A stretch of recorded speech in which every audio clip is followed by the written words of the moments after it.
Each season of Hermitcraft, we iterate and innovate, revisiting mob farming concepts and game mechanics to find new and fun ways of achieving our goals. However, not this time. Yep, that's right. If you watched last season, you'll know what this is. The insane zombie reinforcements farm floating in the end dimension's blockless space. I have rebuilt this farm and proceeded to not only get a ton of copper blocks, but plenty of experience too.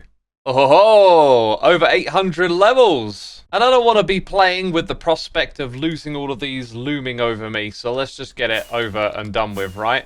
Here's a quick way to get rid of your levels, you know? Like that. Bam! There is also a mystery last season that we now get to solve. This is all thanks to the tick freeze command, which will freeze the game. And now we're going to fly out to where this farm used to be. And these specks of whatever that is off in the distance is not disappearing because the game is frozen. Oh boy, this is really something to behold. Do you know what it is yet? Do you know what it is? As we get in closer, the frame rates are going to get choppy because these are actually entities, my friends. Look at that!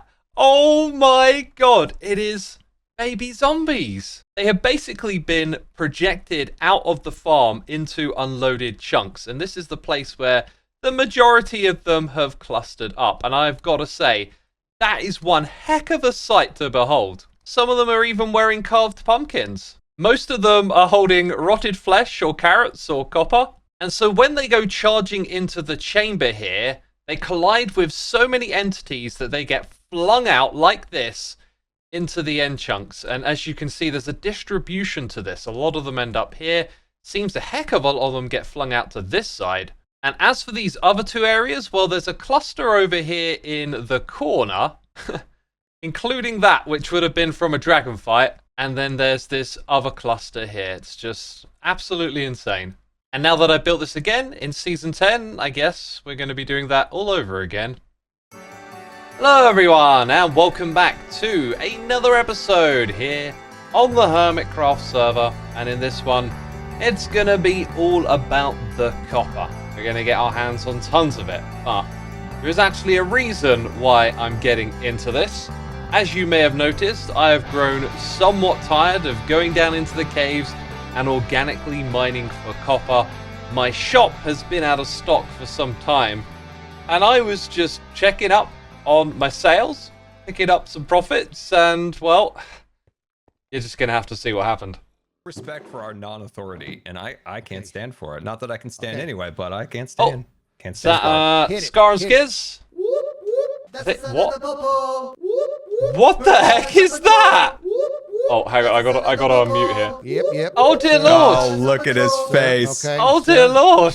We gotta talk. Go ahead. Hold on. Stop. Don't. Fellas, what is this? Pockets. Say hands what? out of your pockets. What? Listen, there will be a pop-up purge, and people know that we need to be doing that. And we are going to start with you. Your copper shop is a pop-up like I've never seen before. You need to tear this down, and you need to make yourself a legit business. You understand?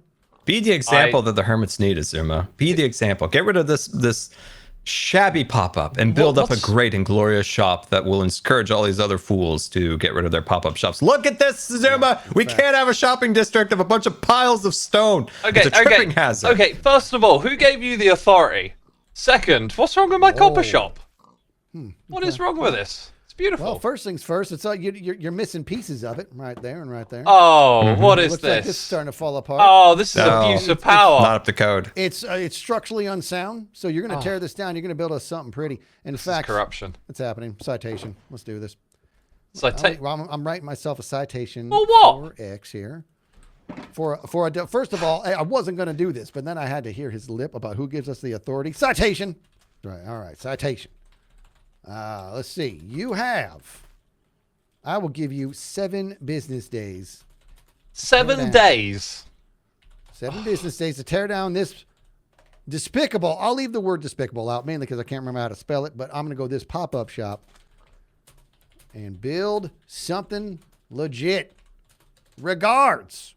What is not legit about this shop? Please explain. Well, it's a pop-up shop, first of all. It's a pop-up. Structurally unsound. You're missing. It's gonna fall over, and this thing is condemned. Do you know I have Xisuma. video evidence of the reason why it's structurally unsound? Oh, he's challenging us. I almost like it. So just imagine, poor Cleo comes over here, this thing falls on her head, and you got a court case over there at B-Dibs' court. You don't want that. You don't want that. You want to be a shining example to the hermits that you're going to build up a beautiful copper shop. It's going to look amazing. Did you cite him? I saw it's right there. Oh, what's this? Cited. There's your citation. You have The 7 Poe business Poe. days. Okay? Get it done. We lost our rides. That's okay. We'll find him. Oh, there he goes. I'm going to go get my ride. Hey, get it done. Yeah, get it done. I lost my ride. Sir Scar, we ride. That's the son of the Poe Poe.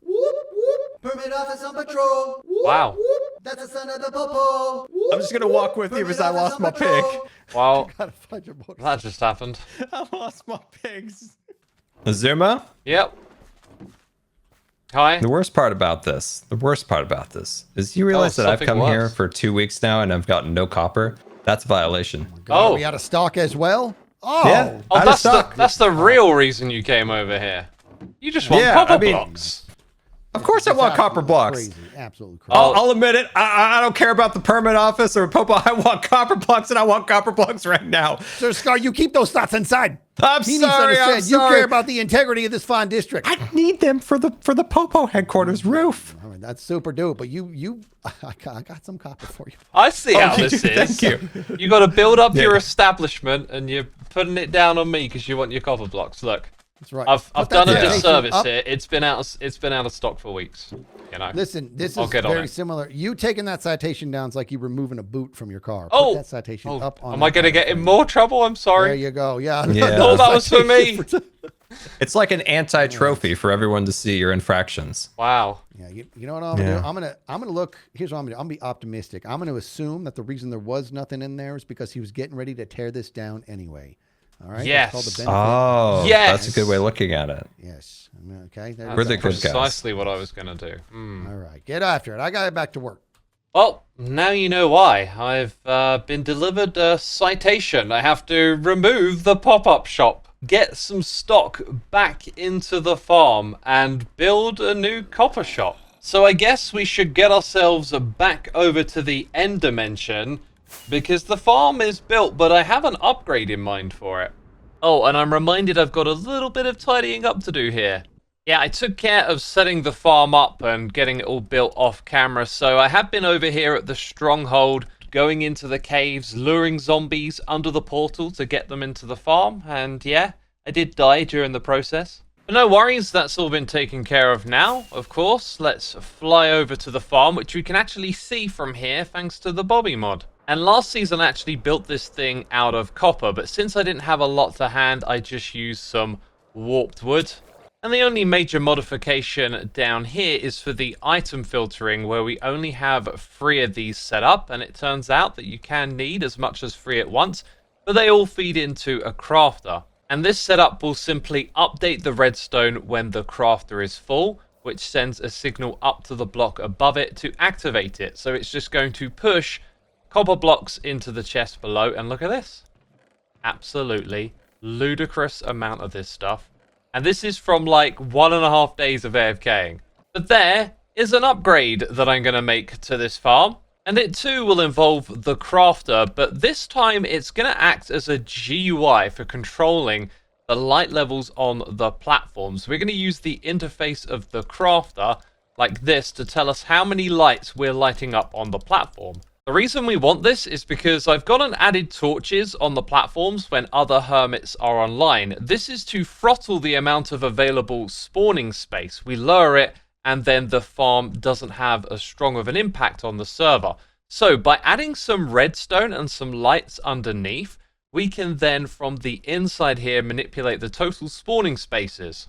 And this will probably make a lot more sense once we've got a live demonstration. So let's go ahead and install this. The first thing you should note is that we want our lamps to turn on the furthest away from the farm first of all. So for that reason, our comparators here are pointing back to the beginning of the platform. And there are 2 pieces of redstone following each one. This is so that the signal can decay by 1 signal strength between each of these comparators. And of course, that means we've got to get the signal from the crafter all the way to the very back. So I've done that with a mixture of redstone blocks and comparators to try and just use as little resources as possible to bring the signal strength to the back here. Now let's go for the live demonstration. As I turn on one, you can see it takes a little bit of time for those comparators to turn on. And so as I turn on the others, there is a bit of a delay here with the signal strength going out, but it's doing exactly what we want it to. So as I lower the input here, you can see that it jumps down. And I gotta say, this is really fantastic to see it like this. Yes, that view was very helpful, and I should have kept it that way because the next thing I want to do is show you the light levels. I've got a overlay here to show the zeros disappearing. Those are the spaces where zombies will be able to spawn. Aha, so now we can manipulate how many spawns we get using this. And as you can see, I've installed it on all 4 sides. But why? That is the question I have yet to answer.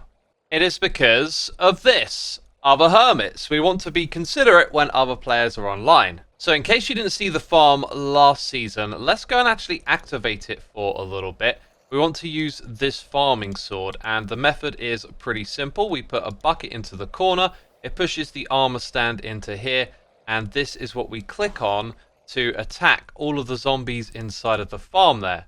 So with a clicker running on the precise timing, we attack them every 2.2 seconds, and as I back up here, you can see that the reinforcements then start to spawn on the platform, head into the center, and they too will get attacked by our farming sword. This sword does not have sharpness on it, meaning that when we attack the zombies or the drowns up here, it's going to take a lot of hits before we actually kill them.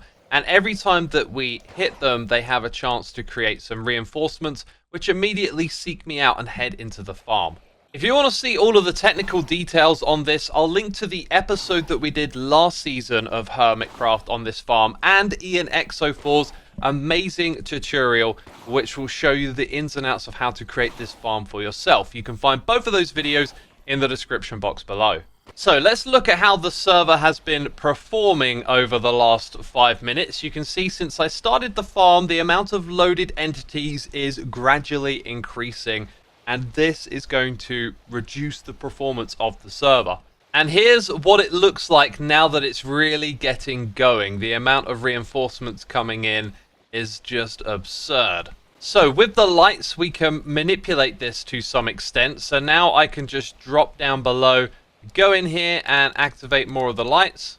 And that is going to help throttle the farm, as there are far less spaces for reinforcements to arrive. So the more players that are online, the more of these lamps I'm going to turn up. And on that note, I think I'm done with the farm for now. Let's head out of here because we have a ton of copper to sell. The thing is, though, we need to age all of this stuff.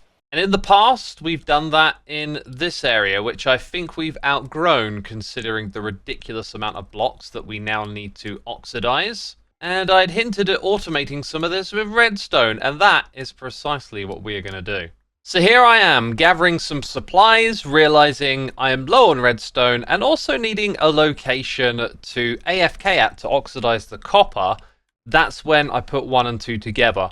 The witch farm, we can AFK here for redstone, of course, and then have the copper oxidize at the same time. So this is the location at which I engage with the farm. And while we're standing here, I'm going to turn on mini HUD and then turn on a perimeter for the ticks that will update the copper and allow it to oxidize. So while I'm there, anywhere in this area, copper will oxidize. And I can actually move around from when I activate this, which is super cool for like visualizing the borders. And based on the nature of the contraption that I have at hand, we're going to start, somewhere over on this side and go off to the other side, which will give me tons and tons of space. Okay, next up, a redstone challenge that I actually tried to do earlier in the season, and I just couldn't figure it out. But I am so pleased that I revisited this because I was able to suss all of it out. And this very first part right here, when I first built it, it was a lot slower than what you're going to see.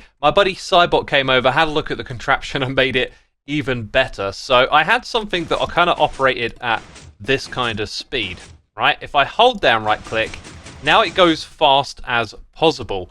And you know what happens when it reaches the end, right? All of the pistons are going to push out.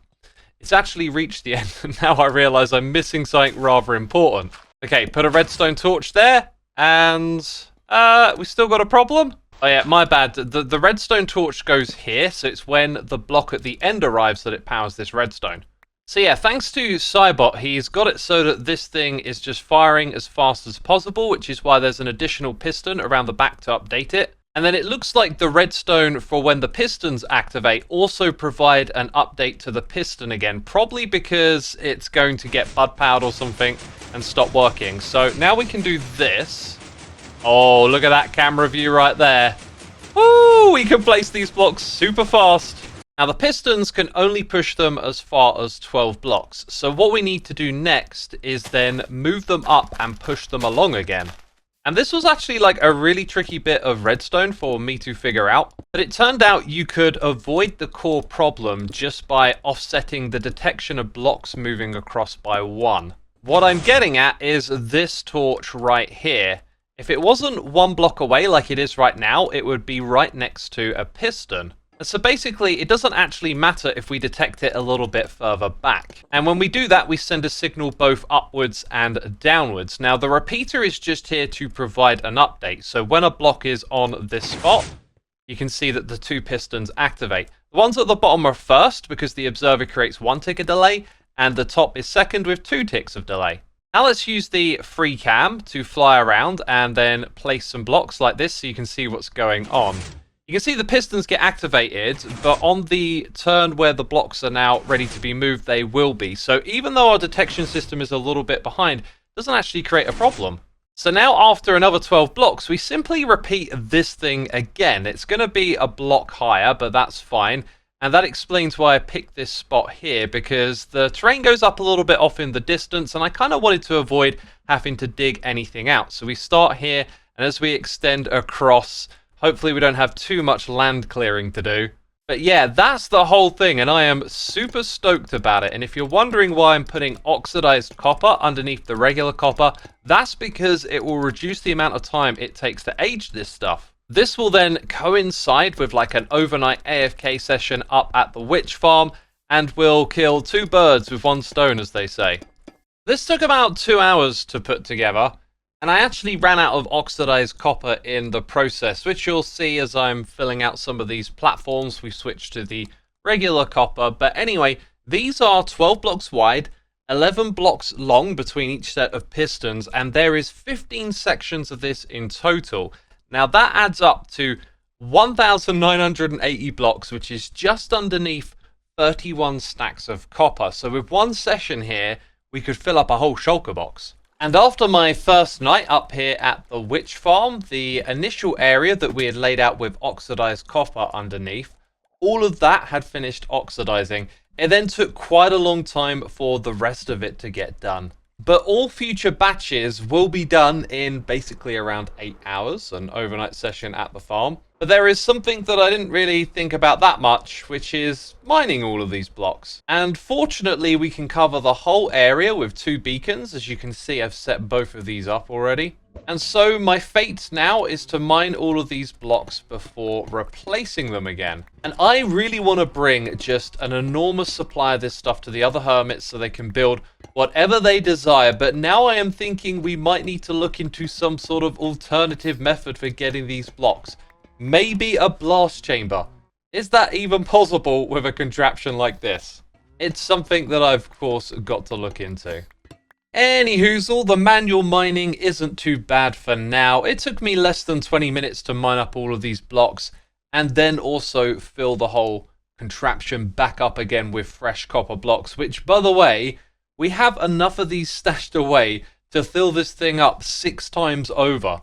Anyways, we now have the beginnings of what we need to take our copper operation to the next level, but I do have to come back here and restock the shop. Even though this thing is going to be taken down, we of course have to continue providing to our customers. But I am already developing plans for what's going to replace our pop-up shop. And you know, the shopping area is a big and crowded space. And to do what I want to do, I needed to clear out some space over here off in the distance. So things are underway, and of course we're going to be getting on that copper shop in the very next episode. But if you're looking for something else to watch right now, well, over on my second channel, we've just had 2 very popular Hermitcraft related videos. I went over to Pearl's Wordle game and actually beat it in the fastest time any Hermit has done. We also had a massive group server tour where we went to all of the bases around the server. So if you want more Hermitcraft content, go subscribe to the second channel and check out those videos. But that's going to put a wrap on it from me this one. Leave a like if you enjoyed it to support the channel. Thank you as always for doing that, and I'll see you soon in another one. Take care. Bye-bye.